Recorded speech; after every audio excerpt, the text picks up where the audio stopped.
36 বছর যাবৎ কাতারে আছি। 1000 রিয়াল বেতনে 10 বছর কাজ করছি। এখন আমার 14টা কোম্পানি, সেখানে 1200 বাংলাদেশি কর্মরত আছে। দোহার সবচেয়ে বড় লিমুজিন কোম্পানিটা আমার, পিককুইক গ্রুপ, পিককুইক লিমুজিন। সেখানে 900 ড্রাইভারের উপরে কর্মরত আছে, আলহামদুলিল্লাহ। আমি প্রবাসীদেরকে নিয়ে 2-4টা কথা বলবো। প্রবাসীদেরকে এয়ারপোর্টে আরেকটু সুযোগ সুবিধা করে দেওয়া, যেভাবে নাকি আমরা পরিবার নিয়ে যারা যাই তাদের জন্য আলাদা একটা লাইন যাতে থাকে, এবং হয়রানি বন্ধ করা। প্রায় আমরা খবরে দেখি ব্যাগগুলো কাটা হয় এবং প্রবাসীদের গায়ে হাত পর্যন্ত তোলা হয়। এই জিনিসগুলো থেকে যাতে স্যার আমাদের প্রবাসীরা আরেকটু রিল্যাক্স হতে পারে। আসসালামু আলাইকুম, সবাই কেমন আছেন? চোখে যা দেখে ইউটিউব চ্যানেল, ফেসবুক পেজ থেকে আপনাদের সকলকে স্বাগতম। আজকে আমি আসলে ইতালি বিষয়ে আপডেট নিয়ে কথা বলবো না, বাট ইতালি বিষয়ে সংক্রান্ত কিছু কথাবার্তা বলবো। খুশিতে দেশে প্রবেশ করলেন, এই খুশিটা যেন অনুভব করতে পারেন। তো সেই জন্য আমরা বলছি যে তাদেরকে ভিআইপি গেস্ট হিসেবে তো ট্রিট করবা। এরা সবাই আমাদের ভিআইপি, তারা আসছেন, তাদের সমাদর করা, তাদের জায়গা দেওয়া, লাউঞ্জ। কাতারে অবস্থিত একটি সেমিনারে আমাদের প্রধান উপদেষ্টা ডক্টর মোহাম্মদ ইউনূস স্যার অংশগ্রহণ করেছিলেন, এবং সেখানে এক প্রবাসী ভাই গর্ব করে বলতেছিলেন 36 বছরে উনি 1000 রিয়াল বেতন থেকে শুরু করে এখন 14টি কোম্পানির মালিক। সেখানে প্রায় 1000-এরও বেশি মানুষ কর্মরত রয়েছেন। তো চিন্তা করেন একজন প্রবাসী ভাই কতটা কষ্ট করে তার তিলে তিলে গড়া একটা কোম্পানি তৈরি করেছেন এবং 14টি কোম্পানি করেছেন।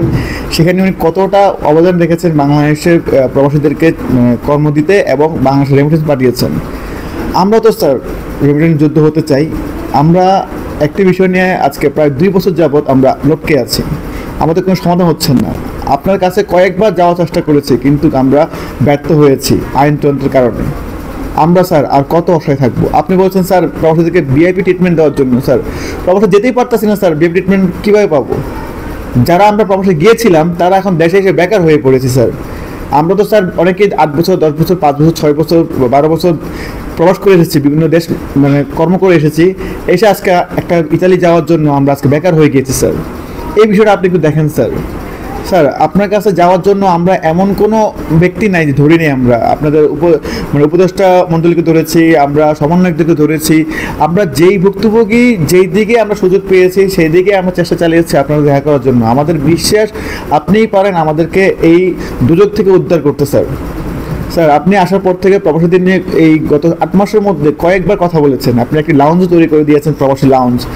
স্যার একটা বিষয় কি জানেন, এয়ারপোর্টের তো উন্নত হবে আশা করি, এবং দিন দিন হচ্ছে। কিছু কিছু বিশৃঙ্খলা ঘটে যায়, সেটার জন্য আসলে সবাই তার দায়ী না। এয়ারপোর্টের কিছু ব্যক্তিরা এখনও মানে উচ্ছৃঙ্খলভাবে কথাবার্তা বলে, একটা ভাব নিয়ে কথাবার্তা বলে যেন আমরা কামলাই। আরে ভাই, কামলা দিয়ে হলেও তো দেশের জন্য কাজ করি। আমাদের রেমিটেন্স দিয়ে কিন্তু মোটামুটি দেশের একটা বড় অর্থনীতি চলে, এবং আপনাদের যে সরকারি কর্মকর্তা আছেন যারা আছেন তাদের স্যালারি চলে আসে এখান থেকে। সো আমাদেরকে কামলা ভাবেন, যাই পাবেন, এই কামলার টাকায় আপনারা চলেন, এটা এক ধরনের বলতে বাধ্য হচ্ছে আমি। তো স্যার এই যে প্রবাসে যাওয়ার জন্য আমরা কি পরিমাণে স্ট্রাগল করি স্যার, ফিঙ্গার থেকে শুরু করে বিএমইটি কার্ড থেকে শুরু করে আপনার বিভিন্ন রিক্রুটিং এজেন্সির মাধ্যমে আমরা যে ম্যানপাওয়ারগুলো করি বা ম্যানপাওয়ার করতে যাই, বা আমরা ভিসা লাগানোর চেষ্টা করি বা স্ট্যাম্পিং করার চেষ্টা করি, বিভিন্ন প্রসেসিংগুলো করি স্যার। এখানে অনেক ফাঁকফোকর আছে স্যার, এখানে অনেক ফাঁকফোকর, আমাদেরকে অনেক কষ্ট করে যাইতে হয় স্যার। আর বাংলাদেশ থেকে কোথাও যেতে গেলে টাকা ছাড়া যেতে পারবো সেটা কোনো নজির নেই স্যার, টাকা দিয়ে যেতে হয় স্যার। আর এই যে টাকার বিনিময়ে যেতে হয়, আর এই টাকার বিনিময়ের কারণে কিন্তু স্যার আজকে আমাদের ইতালিতে এত বড় সমস্যা ঘটতেছে, বা বিভিন্ন আমাদের উপদেষ্টারাও বলতেছে টাকার কারণে, বা আমরা টাকা দিয়ে অন্যায়ভাবে দুর্নীতি করে আমরা যাওয়ার চেষ্টা করেছি, এই কারণে আমাদের ইতালি ভিসাটা স্থগিত স্যার। স্যার কোন দেশে স্যার টাকা ছাড়া যাওয়া যায়? আপনি একটা বিদেশে যাবেন, সেখানেও টাকা লাগে, যেখানে কিন্তু আপনার 3 থেকে 4000 রিয়ালের মধ্যে কিন্তু আপনার সকল কিছু হয়ে যাওয়ার কথা, ভিসা এবং হচ্ছে গিয়ে টিকিট সব কিছু মিলে। কিন্তু সেখানে স্যার 10,000, 12,000, 15,000, এমনকি 20,000 রিয়াল খরচ করতে হয়। তো টাকা ছাড়া কি যাওয়া যায় স্যার?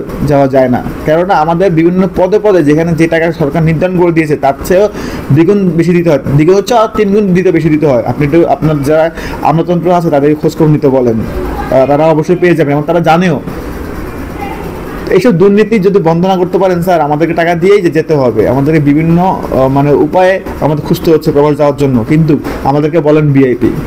আমরা এত কষ্ট করে আমরা বাংলাদেশ থেকে অন্য দেশে যে কর্মসংস্থান করে দেশকে চালাচ্ছি এবং পরিবারকেও চালাচ্ছি, নিজেও চলতেছি, দেশে বেকারত্ব কমাচ্ছি, নিজে স্বাবলম্বী হচ্ছি। সেই জায়গা থেকে আমাদেরকে আপনি মুখে বলেন, বা আগে যে সরকারগুলো আছে তারাও বলেছে আমাদেরকে ভিআইপি ট্রিটমেন্ট দিবে, কিন্তু এই বিএপি ট্রিটমেন্ট দিয়ে লাভ কি? আমাদের যেতে যে কষ্টগুলো হয় এবং আসতে অনেক কষ্ট হয়। অনেক, এই যে ভাই বলেছেন, অনেক ব্যক্তি লাকেজ কাটা যায়। হ্যাঁ, এই গত কয়েকদিনও দেখেছি অনেক ব্যক্তির লাকেজ কাটা গিয়েছে সিলেট এয়ারপোর্টে, তারা দেখেছে তাদের লাকেজে কোনো মালামালই নেই। কেন স্যার, এগুলো কেন হবে? সিসি ক্যামেরা বা হচ্ছে গিয়ে এসবিএনের লোক বা ডিবির লোক বা হচ্ছে গিয়ে সিকিউরিটি ফোর্স, তারা কি করে? তাদের কাজ কি? তারা কি ঘুমিয়ে ঘুমিয়ে বেতন দিচ্ছে স্যার? যাই হোক স্যার, আমি আসলে অন্য কথা বলতে চাচ্ছি ইতালি বিষয়ে স্যার। আমরা স্যার 2023 সাল থেকে স্যার এখন পর্যন্ত আমরা এই 25 সালে এই ডিজিটাল যুগে এসে আমরা এই 2 বছর, 2.5 বছর আমরা এক ধরনের বন্দী হয়ে আছি কর্মজীবন থেকে এবং লাইফ থেকে। আমরা কিন্তু দিন দিন বেকার হয়ে যাচ্ছি, আমরা দিন দিন মানুষের রুগী হয়ে যাচ্ছি। এই স্যার, আজকে আপনি একটা অনুষ্ঠানে গিয়েছেন ইতালিতে, সেই অনুষ্ঠানে আপনি যোগ দিয়েছেন, আপনাকে সম্মান জানিয়েছে। আমরাও গর্ববোধ করি যে আমাদের প্রধান উপদেষ্টা বা আমাদের বর্তমান যে ইন্টেরিয়াম গভর্নমেন্টের প্রধান, উনি একটা অতিথি হিসাবে একটা দেশে গিয়েছেন, যাকে সম্মান দিচ্ছে এবং ভালোবাসতেছে। আপনার স্যার যোগ্যতার জায়গা থেকে আপনি পেরেছেন স্যার। আমরাও স্যার আপনার দেশের মানুষ, আপনার দেশের নাগরিক স্যার, আপনার কাছে বিনীত আবেদন, জানি না আপনি এই ভিডিওটা দেখবেন কিনা বা কোনো ব্যক্তি আপনার কাছে পৌঁছতে পারবে কিনা, দয়া করে স্যার আমাদেরকে একটু সহযোগিতা করুন। আপনি জাস্ট একটু বলেন, যাদের অরিজিনাল তাদেরকে অতি দ্রুত ভিসা দিয়ে দাও, যাদেরটা ডুপ্লিকেট বা যাদেরটা ভিসা পাবে না তাদেরকে অতি দ্রুত সমাধান করে দাও। আমরা স্যার এটাই চাই, আর কোনো দাবি নেই স্যার। আমাদেরকে ভিসা দিতেই হবে, আমাদেরকে দিতেই হবে স্যার, আমরা এটা বলছি না। যাদের অরিজিনাল তাদেরকে ভিসা দিয়ে দেন, যাদের অরিজিনাল না তাদেরকে কারণ দোষী আপনারা নিষ্পত্তি করে দেন স্যার। আর পারতেছি না স্যার, আর পারতেছি না স্যার। আপনি আমার কথাটা জানি না বুঝতে পারছেন কিনা বা আপনার কান পর্যন্ত যাবে কিনা। একটা একতি যেসব আমলাতন্ত্রের কারণে বা যেসব দুর্নীতির কারণে আমাদের আজকে এই অবস্থা, প্রায় 60,000-এর মতো আমরা ভুক্তভোগী আটকে আছি স্যার। আমরা যদি অন্যায় করে আমরা যদি আটকে থাকি ভালো কথা, ফ্যামিলি ভিসা কী করলো স্যার, বা স্টুডেন্ট ভিসা কী করলো, বা টুরিস্ট ভিসা কী করলো, তাদেরও তো বছরের পর বছর আটকে রাখতেছে। এইটার বিষয়ে সমাধান কী হবে স্যার? আর টাকা ছাড়া স্যার কোন দেশে যাওয়া যায় বাংলাদেশ থেকে? আপনি বলেন স্যার, আপনার জানা আছে কিনা আমি জানি না স্যার। দয়া করে আমাদের বিষয়টা কঠিনভাবে দেখেন, একটা টিম ফোর্স তৈরি করেন, একটা টাস্ক ফোর্স তৈরি করেন, একটা টিম গঠন করে আপনি দরকার হলে ইতালি যে পররাষ্ট্র মন্ত্রী আছে তার সাথে আমাদের মন্ত্রীদের বা আমাদের পররাষ্ট্র উপদেষ্টা বৈঠক বসায় দেন এবং একটা সমাধান আনার জন্য চেষ্টা করেন। আশা করি আপনি উদ্যোগ নিলে স্যার আমাদের শীঘ্রই সমাধান হয়ে যাবে। যাই হোক, আমার মূল কথাগুলো আপনারা বুঝতে পারছেন। দয়া করে প্রচুর শেয়ার করে দেন এবং যাতে করে এইটা আমাদের মাননীয় প্রথম উপদেষ্টার কাছে পৌঁছায় যায়। যাদের আমার ভিডিও ভালো লাগে অবশ্যই চ্যানেলটি সাবস্ক্রাইব করে দেবেন এবং ভিডিওটি শেয়ার করে দেবেন। আগামীতে যাতে করে আমি এই ধরনের ভিডিও আরও তৈরি করতে উদ্যুক্ত হই। ভালো থাকবেন সবাই। আসসালামু আলাইকুম।